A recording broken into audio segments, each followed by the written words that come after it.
आदिवासीमध्ये आरक्षण देऊ नये याची प्रखर मागणी आम्ही त्या ठिकाणी आज 26 आमदारांनी आमचे खासदारांनी मिळून एकत्रितपणे केली।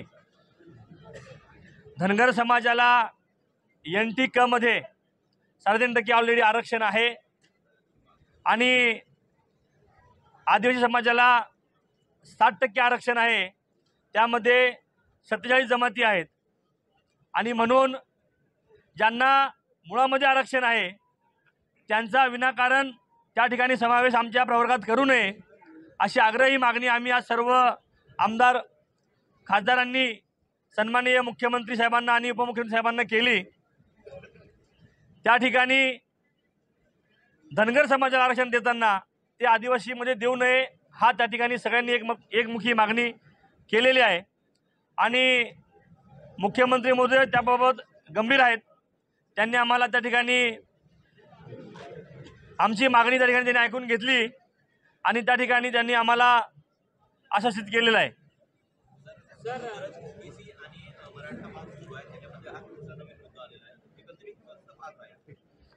नाही, हा जुना मुद्दा आहे।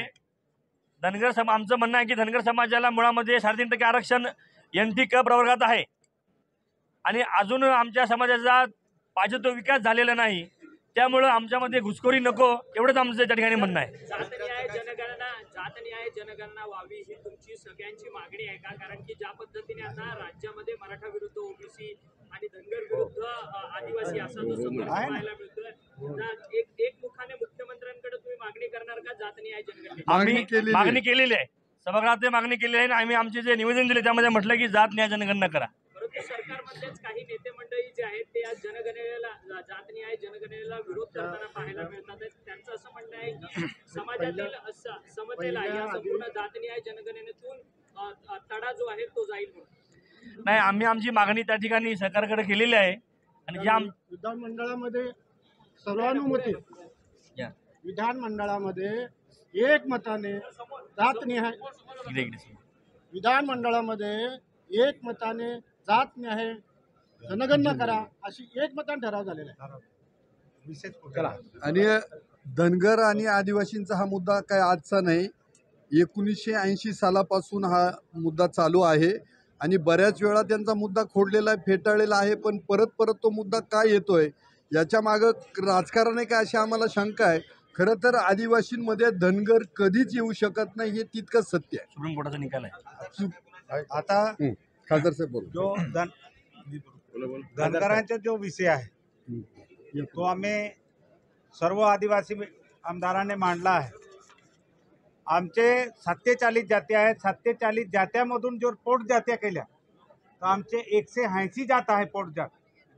आमच्या जातीला आतापर्यंत काही मी तुम्हाला सांगतो, आमच्या जातीमधलं अजून बी आदिवासीला अजून राहण्यासारखं घर नाही आहे, त्यांना घर राहण्यासारखं घर नाही आहे, त्याच्या नावाने आज आधार कार्ड सुद्धा नाही आहे आणि आम्हाला त्यांचं 3.5% आरक्षण आहे आणि अजून ते मागताय की आम्हाला आदिवासीमध्ये द्या।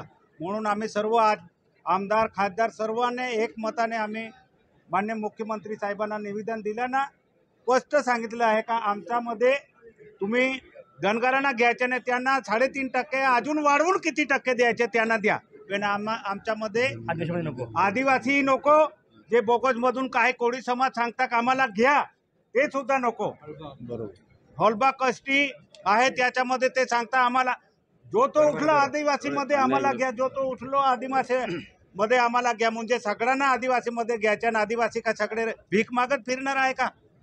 दादा, या संदर्भात मुख्यमंत्र्यांनी काय उत्तर दिलं तुम्हाला? त्याने स्पष्ट सांगितलं आहे आम्ही तुमचा बाजीशेर आहे, सकारात्मक आहे आणि तुमचे जे मागणी आहे, जे वकिलाची मागणी आहे ते सुद्धा आम्ही तुम्हाला तुमचं जे वकील पाहिजे ते त्यांचं आम्ही म्हणणं आहे निपक्षपातीपणानं आम्ही भूमिका घेऊ, निपक्षपातीपणानं भूमिका घेऊ।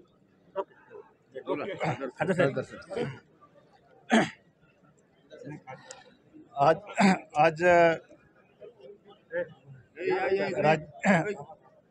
राज्याचे मुख्यमंत्री आणि उपमुख्यमंत्री यांच्यासमोर 26 आमदार आणि खासदार असं संयुक्तपणे आदिवासी समाजातील सगळे लोकप्रतिनिधी त्या ठिकाणी या धनगर आरक्षणाच्या संदर्भात त्या ठिकाणी प्रत्यक्ष ते भेटले.